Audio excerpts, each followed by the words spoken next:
2024 Christmas കാലഘട്ടം വന്നെത്തി. December ആയില്ലല്ലോ, ഇപ്പോഴേ എന്താ ക്രിസ്മസ് കരോൾ എന്ന് നിങ്ങൾ ചിന്തിക്കുന്നുണ്ടാവും അല്ലേ? ഇവിടെ നമ്മൾ ഓസ്ട്രേലിയയിലും മെൽബണിൽ നമ്മൾ കുറച്ച് നേരത്തെ തുടങ്ങും. ഇതൊക്കെ നമ്മുടെ ക്രിസ്മസ് നമുക്ക് നവംബറിൽ തുടങ്ങി. നമ്മൾ കരോൾ വിസിറ്റായിട്ട് ഓരോ വീടുകളിലൂടെ പോകും. ഇവിടെ കരോൾ വിസിറ്റ് പോകുന്നത് നമ്മുടെ ചർച്ചിൽ നിന്നൊരു ബസ് ഉണ്ടാകും. ആ ബസ് നമ്മുടെ മെമ്പേഴ്സിൻ്റെയൊക്കെ വീട്ടിൽ പോയി. അപ്പോൾ നമ്മൾ രാവിലെ തന്നെ ഈ കരോളിൽ പോകുന്ന ആളുകളൊക്കെ രാവിലെ വന്ന് അതിൽ പാർട്ടിസിപ്പേറ്റ് ചെയ്യുന്നു. നമ്മുടെ കൂടെ സാൻഡയുണ്ട്. നമ്മുടെ ഒരു കുടുംബങ്ങൾ മൊത്തമായിട്ട് കുടുംബങ്ങളെല്ലാവരും വളരെ സന്തോഷത്തോടെ കൈയടിച്ച് പാട്ടുപാടി സന്തോഷിക്കുന്ന ഒരു സമയമാണ് നമ്മുടെ കരോൾ വിസിറ്റ് എന്ന് പറയുന്നത്. വീടുകളെല്ലാം ഡെക്കറേറ്റ് ചെയ്തിട്ടുണ്ടാകും. നമ്മുടെ ഡെക്കറേഷനൊക്കെ നേരത്തെ തുടങ്ങും. നമ്മൾ ചെല്ലുമ്പം ഓരോ വീടുകൾ നമ്മളെ റിസീവ് ചെയ്യാനായിട്ട് അവർ പ്രിപ്പയർ ആയിരിക്കും. എല്ലാവരും സ്നാക്സൊക്കെ കരുതിയിട്ടുണ്ടാകും. പിന്നെ നമ്മളത് കൂടാതെ ബ്രേക്ക്ഫാസ്റ്റും ലഞ്ചും ഡിന്നറും എല്ലാം ഓർഗനൈസ് ചെയ്യുന്നുണ്ടാകും. പിന്നെ നമ്മുടെ സാന്റ നല്ല രീതിയിൽ കുട്ടികൾക്ക് നല്ലൊരു എൻജോയ്മെൻ്റൊക്കെ കൊടുക്കുന്നുണ്ട്. ഗിഫ്റ്റൊക്കെ ആയിട്ടാണ് നമ്മൾ പോകുന്നത്. പിന്നെ നമ്മൾ ചെല്ലുന്ന വീടുകളിൽ ഞാൻ പറഞ്ഞില്ല, ചെറിയ രീതിയിലാണ് സ്നാക്സൊക്കെ ഇങ്ങനെ ഓരോ വീടുകളിലും അവർ നമ്മളെ സ്വീകരിക്കാൻ വേണ്ടി ഇതുപോലെ തന്നെ റെഡിയായിട്ട് ഇങ്ങനെ ഇരിക്കും. സാൻഡയായിട്ട് വരുന്ന സാൻഡ ഇങ്ങനെ ഇടയ്ക്കിടയ്ക്ക് മാറിക്കൊണ്ടിരിക്കും. കാരണം ഒരാൾക്ക് തന്നെ എപ്പോഴും സാൻഡയായിട്ട് ഇരിക്കാൻ പറ്റില്ല, ഭയങ്കര ടയറിങ് ആയിരിക്കും.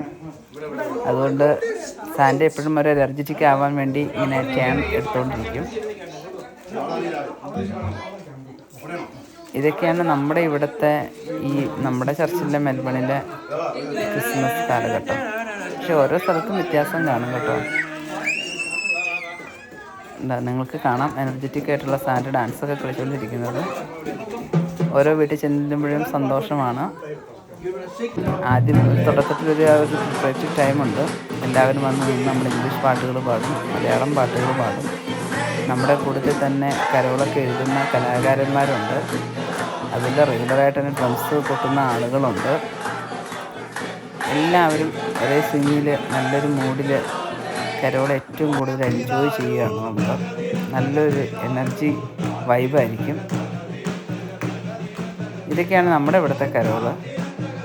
പണ്ടിതൊക്കെ നമ്മൾ നൈറ്റിൽ ചെയ്യുമായിരുന്നു. പക്ഷേ നൈറ്റിലിപ്പം അതങ്ങനെ അലൗഡ് അല്ല. ഓരോ വീടുകളിൽ ഇങ്ങനെ രാത്രികളിൽ പോകാനും കൊട്ടാനും ബഹളം ഉണ്ടാക്കാനും അതൊക്കെ ഒന്നും അലൗഡ് അല്ല. അപ്പോൾ അത് കാരണം നമ്മളത് ഡെയിലിക്ക് മാറ്റി. വീക്കെൻഡാണ് നമ്മൾ കരോൾ പോകുന്നത്. കാരണം വീക്ക് ഡേയ്സ് എല്ലാവരും ജോലിക്കാരാണ്. അതുകൊണ്ട് സാറ്റർഡേ ആയിരിക്കും സാധാരണഗതിയിൽ നമ്മുടെ കരോളുകളെല്ലാം പോകുന്നത്. ഇതൊക്കെയാണ് നമ്മുടെ ഓസ്ട്രേലിയൻ മെൽബണിൽ നമ്മുടെ ചർച്ചിലുള്ള കരോൾ വിശേഷങ്ങൾ. നമ്മൾ ഇംഗ്ലീഷ് പാട്ടുകൾ പാടും, മലയാളം പാട്ടുകൾ പാടും. എല്ലാവരും കുഞ്ഞുങ്ങൾ സഹിതം ഈ പാട്ടൊക്കെ പഠിക്കും. കുറച്ച് വീടുകൾ പാടുമ്പോഴേക്കും തന്നെ പാട്ടൊക്കെ പഠിക്കും. നമ്മുടെ കയ്യിൽ ഇഷ്ടംപോലെ പാട്ടുകളുടെ സ്റ്റോക്കുകളുണ്ട്.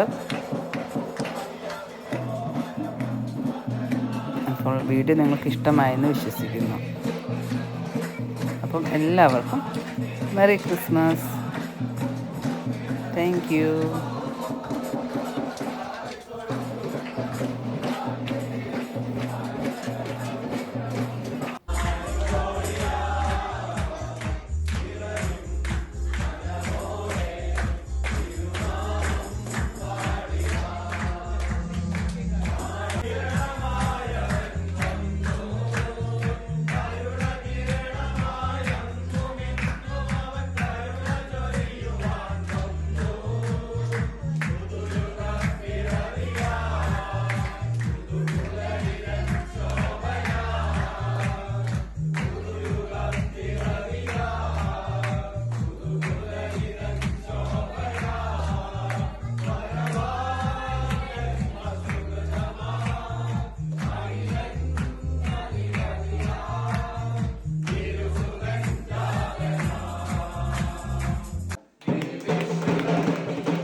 സ്നേഹോപഹാരങ്ങളായിട്ട് ജൂൺ ചേച്ചി നമ്മൾ കരോട് പാടി തന്നവർക്ക് വേണ്ടി ഉണ്ടാക്കിയതാണ്.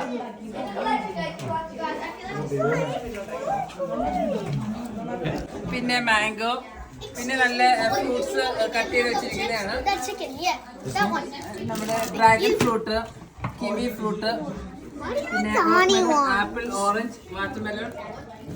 പിന്നെ കുട്ടികളെ ആരോഗ്യിക്കാനായിട്ട് കേക്ക് എടുത്ത് വെച്ചാൽ കുറെ ജെല്ലുണ്ട്, ഡേറ്റ്സ്. എല്ലാവർക്കും ഇതൊക്കെ ഒരു മാതൃകയാക്കാവുന്നതാണ്. നല്ലൊരു ഡ്രിങ്കും ഉണ്ട്. Thank you.